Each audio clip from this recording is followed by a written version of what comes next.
What is going on, everybody? It's Alex back with another video, and we have been getting so much really awesome information at E3, but today I want to talk about Watch Dogs Legion. For those of you that have been keeping up with my channel for a while, you will know that I've made a few videos on this. I've covered it a lot. I'm very excited for this game, and a lot of the leaks and rumors that I've talked about actually came true. But there's one thing that we found out before the game was actually officially revealed that I thought was really weird, really interesting before the game. No one really understood it, and it ended up actually being basically everything about Watch Dogs Legion, and that is the thing that I want to talk about in this video. The thing that I'm talking about is that you can literally play as anyone in the game, and this factor right here I believe makes this game so next level it's not funny. Basically what they did is they took the system from GTA 5 campaign and then basically just took it to a whole new level. In GTA 5 there's 3 different main characters. You can play as them, you can switch between them. There's certain missions that they do better. For example, you know, one of them drives better, one of them does other things better.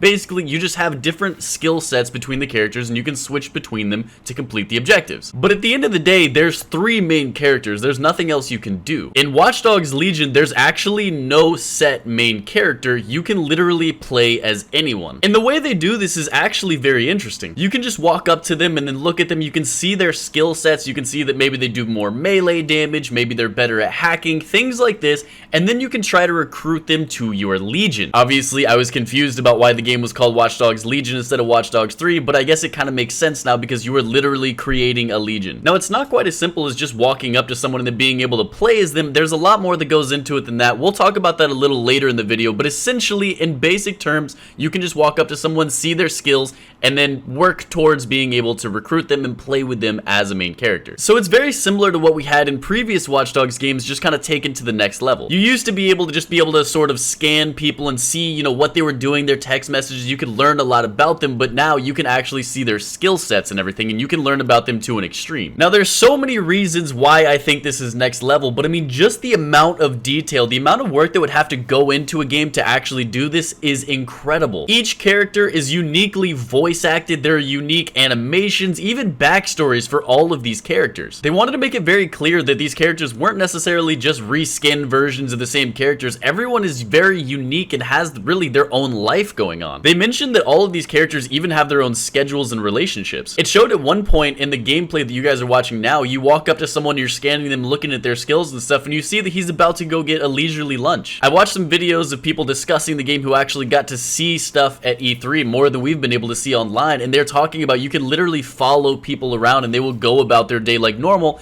and then you can recruit them and then play as them. Like, it's actually like a real person. If you're watching a father, you can watch him go home to his wife and kids and just actually live out his day. The amount of depth they seem to have in all of these characters is absolutely crazy. Obviously, it's not necessarily going to be any of the backstories to an extreme like you would have in a main character or anything like that, but once again, it's definitely a lot more in-depth than just a reskinned blank character. So getting into how you can actually play as anyone, basically how it works is you have to recruit them. So basically, as the example that we have demonstrated in the gameplay demo that you guys are watching right here, we're setting up for a future mission and we need someone to help us with drones. So basically, you're walking around scanning people looking for someone who seems to have some skills associated with drones, and lo and behold, you find one. He's in trouble with the cops right now, so you decide to help him out, gain some trust through your actions, helping him and gaining his trust. At the end of the mission, he ends up deciding to join, and then you actually get to take control of him. I would imagine there's going to be some basic characters that you'll literally just be able to have a conversation with and then recruit them and you'll be able to play as them, but their skills are probably going to be pretty subpar. Without a doubt, there are going to be some high level, really useful characters in the game, but my guess is you'll almost have to go through like a side quest line or something like that to be able to recruit them. Maybe they don't like DedSec, they don't like any of this that's going on, or maybe they just don't want to deal with any of it, so you have to really do a lot for them to earn their trust and make them actually want to help you. This adds so much of a dynamic to the game. I think it is amazing, and I cannot wait to see what kind of stuff you can do with this. So once you recruit a character, you can assign them to a class. Apparently, there are 3 classes including combat, stealth, and hacking. So basically, you're gonna want to have characters that kind of assemble in all of these roles. If you have a heavy combat mission, you're gonna want someone who's really good at say weapons or fighting, something like that. There's definitely gonna be stealth missions, so you're gonna want someone who's really sneaky and has the abilities. In fact, in one point you can even see that they can go invisible, dramatically helping them be stealthy and move throughout the map with a lot of people around. And then finally, the third class is hacking, which, as you can expect, is anyone who's good with tech and hacking things. But it's gonna be awesome because you're gonna have to assemble a team that kind of covers everything. I imagine there's gonna be certain missions that are heavily combat oriented. There's certain missions where it's really gonna be almost impossible if you're not stealthy,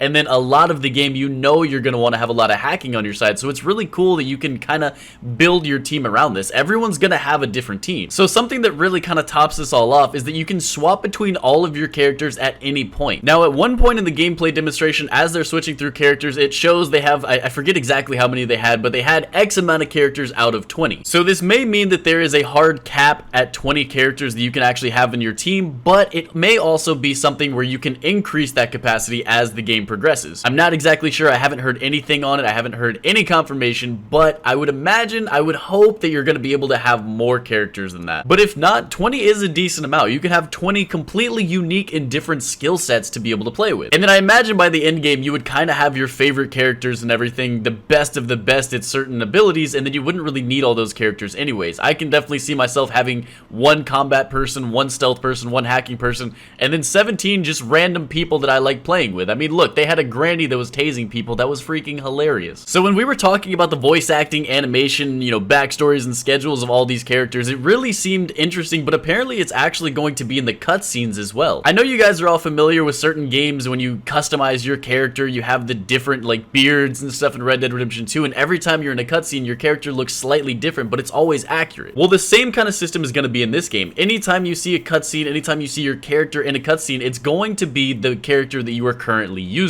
It's not like there's some generic character that you're going to be doing. It's not like you're only going to be able to do these characters for missions, and then as soon as you're outside of a mission, you're back to your main character.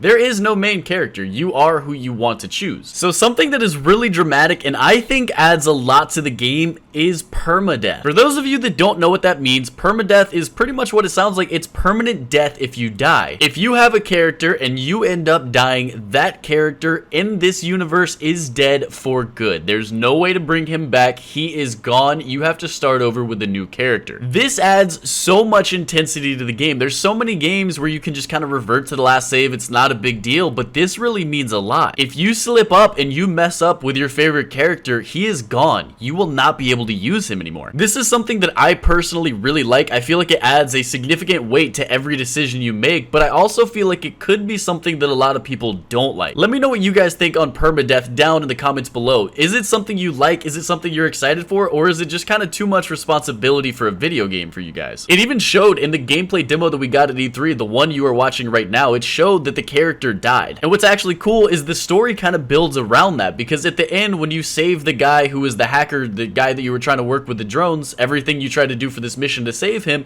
he actually asked, hey, where's the guy that saved me? What happened to the guy that saved me? The character that you were then playing as had to inform him that he had in fact died. This is something that happened in real time. It's something that's actually incorporated and driven into the game. Once again, if you haven't already captured this from the title, from everything I've been talking about, this game is next level. There's so many systems in play that are so amazing. There is nothing like that I've ever seen in a video game before, and honestly, I hope this kind of sets a new standard for video games to come out. Although permadeath can seem a little intimidating, luckily it seems like there's going to be options to not actually get killed, but just surrender. Once again, they showed that off at one point. Before the main character died, he kind of got downed, I guess, and it gave you an option to surrender or get back up and keep fighting. Obviously, he chose to keep fighting and keep running, and it ended up killing him, but if he took that surrender option, he probably would have been taken to jail. We have confirmation that you can be captured or arrested, but with a different character, you can rescue that person. So I don't know how complicated it is. It may be one hell of a mission, but apparently if one of your characters gets arrested, goes to jail, you're gonna be able to actually rescue him, get him out of jail, and then then you're going to be able to play with him again. Obviously, as I imagine, it would probably have a lot of consequences. You'd probably have bounty on your head. Everything would be a lot more difficult, but you can get that person out of jail, and that is incredible. So let me know what you guys think about this game. I know a lot of people are saying that this game is incredibly overhyped, but I really don't think so. I don't think there's enough hype for it. I truly think this is the year that Watch Dogs is going to kind of like break really far into the AAA scene. But that does it for today's video. If you enjoyed it, make sure to drop a like, make sure to subscribe. If you haven't already, thank you guys for the support. Peace out.